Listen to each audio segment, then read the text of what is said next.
How did Islam even reach the Malay lands? Like, was it through war? Was it forced conversion? I was so interested in this topic, so I had to read about it. So I found out. For me, this day is extra special because I have a Quran class today.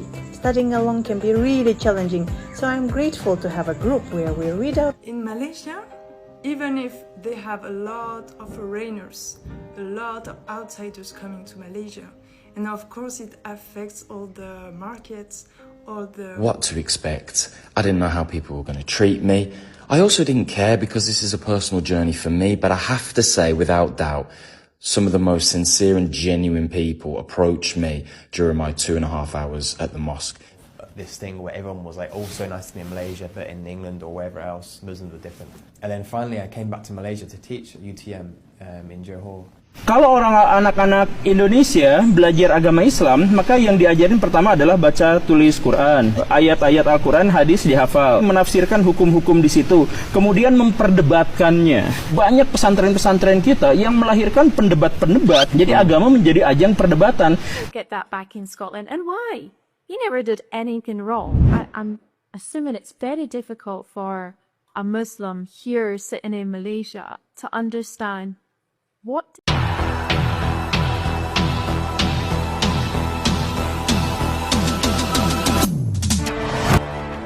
Kenapa bila orang luar nak kenal Islam, mereka tak terus pergi ke Timur Tengah, tapi datang ke Malaysia?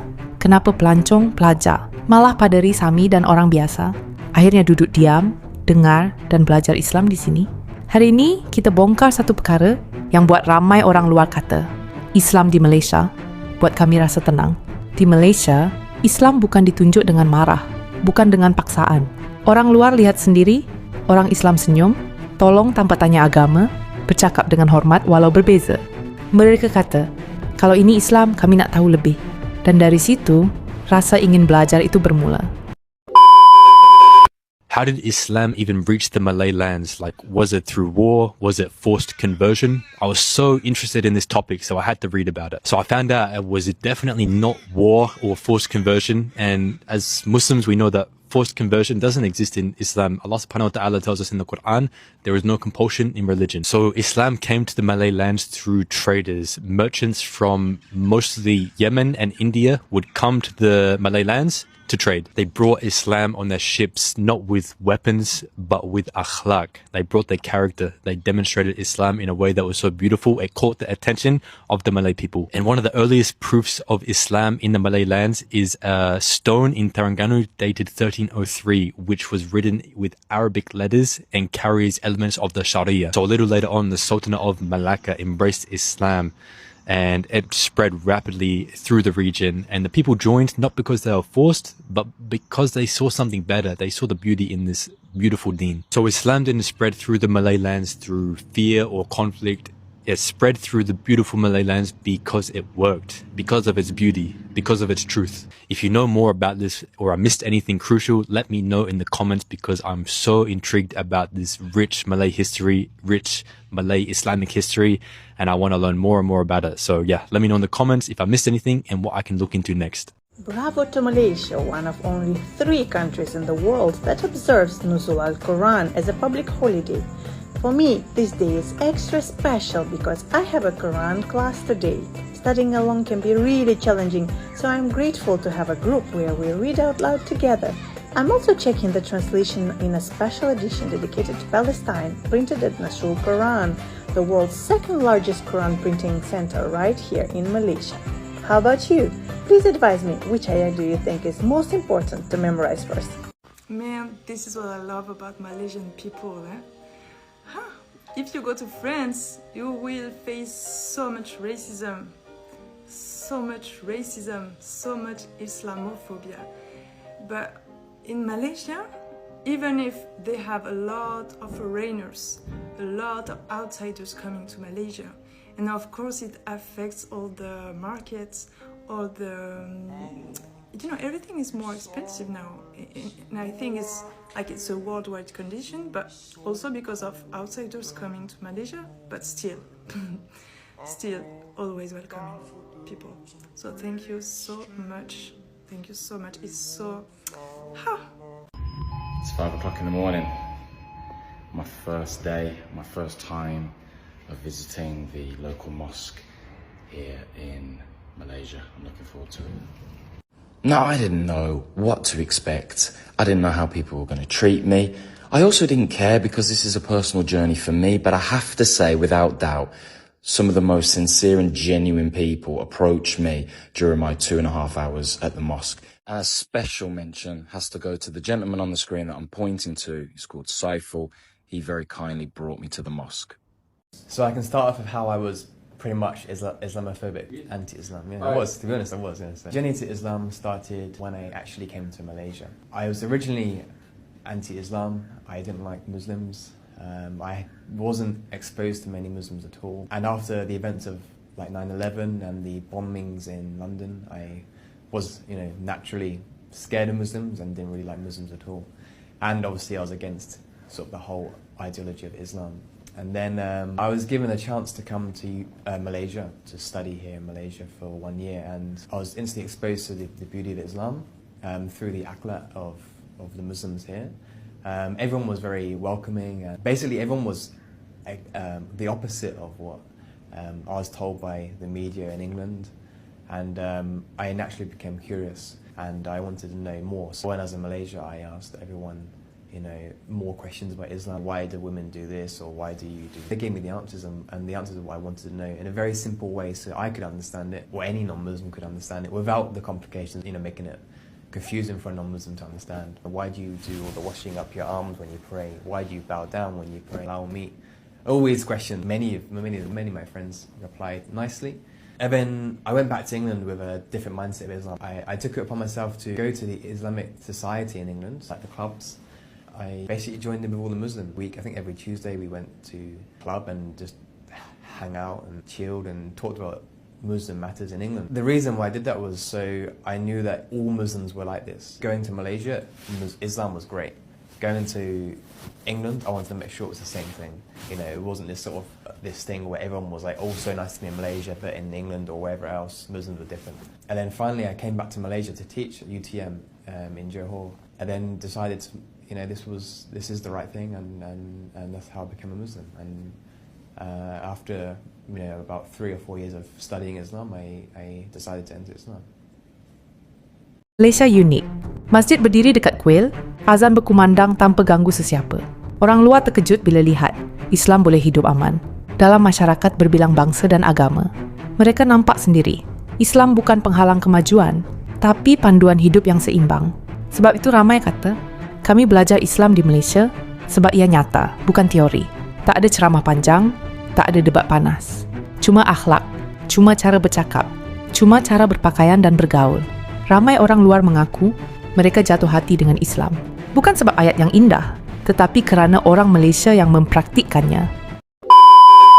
Kalau anak-anak Indonesia belajar agama Islam, maka yang diajarin pertama adalah baca tulis Quran. Ayat-ayat Al-Quran, hadis dihafal. Menafsirkan hukum-hukum di situ. Kemudian memperdebatkannya. Banyak pesantren-pesantren kita yang melahirkan pendebat-pendebat. Jadi agama menjadi ajang perdebatan. Tetapi sedikit di antara mereka yang mengaplikasikan apa nilai-nilai dalam ajaran Islam.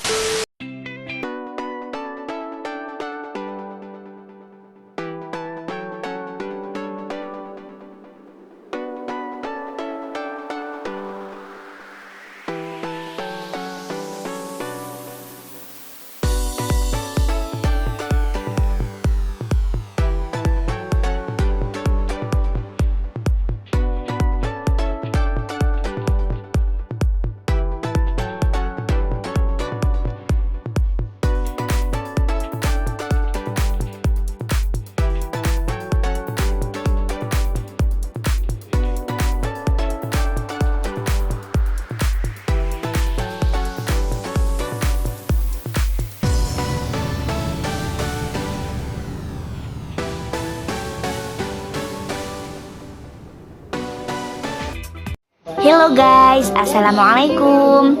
Alhamdulillah, di Malaysia nih selain bisa bekerja dengan selesa, lepas itu mendapat jiran yang baik-baik, alhamdulillah Anggi juga bisa mendapat teman mengaji yang Masya Allah, tabarakallahnya itu sangat istiqomah banget guys. Ya, meskipun teman-teman Anggi ini banyak dari kalangan orang-orang tua, nenek-nenek, ibu-ibu, namun beliau ini sangat istiqomah guys, Masya Allah. Anggi sampai takjub, orang muda aja nggak bisa seistiqomah ini, namun yang udah tua ini malah semangatnya jauh luar biasa daripada yang kita muda ini, Masya Allah. Jadi seneng gitu tengoknya. Beliau-beliau ini sangat mendalami dan khusyuk dalam belajar ilmu-ilmu Al-Quran, Masya Allah. Nah, seperti yang kalian lihat, ini sungguh indah di dalam majelis-majelis seperti ini guys. Taman-taman surga di dunia yang nyata, Masya Allah, barakallah. Suddenly so bad for my husband who's sitting here in Malaysia, who is only visiting Scotland twice, and he may well get hate. He may well get that back in Scotland. And why? He never did anything wrong. I'm assuming it's very difficult for a Muslim here sitting in Malaysia to understand, what did I do so wrong that people in the West assume the worst of me? Yeah. And it just occurred to me the other day that as a revert coming from Scotland, okay, I've been exposed to this negative publicity my whole life about Muslims. Muslims are this, Muslims are this. And when I learned about the true Islam, which was here in Malaysia, with my Muslim friends, reading the Quran, reading the Hadith, going to mosque, that's not what I was exposed to for 19 years of my life prior to learning about the true Islam.